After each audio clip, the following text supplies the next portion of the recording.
Anong age ano mo? Marrying age? Kung napapag-usapan yan yan.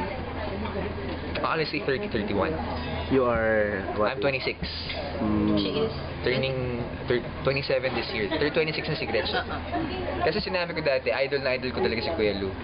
Na pagdating ng mga 33, 34, akala ko kasi this year mo pa kasal si Kuya Lou eh. So, Akala ko din. akala lahat, di ba? Luis. Okay. Diba? So, mauna muna siya, parang ganun. Hindi naman sa ganun, pero nakaset na talaga ako na 31. Alam din ni Gretchen. At Parang kailangan niya malaman kasi kung hindi iiwan na niya ako.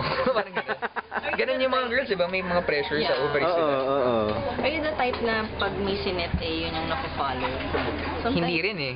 Hindi rin. Depende pa din. Pero as much as possible, strict ako sa mga guidelines. Siya, anong marrying age daw niya? Ano? Nag-match ba yung marrying age mo sa marrying? Parang 30 rin, ganun. Fashion choice eh, kasi nasa akin yung sing-sing. Pero napag-usapan niyo na ba? Kahit biroan? Yung ano kasi, yung about sa kasalan, especially now, medyo may konting tuwa at konting takot nararamdaman ko because she gets to go to conventions. Yun yung mga pinipicture sa ANC, sa Modern Girls. Modern Girls na umiikot-ikot sila sa lahat ng mga bridal showers, mga bridal conventions. So, ang ginagawa sa kanya, pinapasuot sa kanya yung mga wedding dresses, binibigyan siya ng idea about packages, tapos sinisend niya sa akin. Nagpaparamdam. Medyo. So ako naman, tapos yung mga batchmates namin, pinapakita niya yung mga proposal videos, sinasabi niya, kasi ako hindi ako nag-Facebook talaga eh. May mga Facebook, screen cap niya. Binibigay niya sa akin yung mga pictures na, yung batchmate natin, nag-propose na.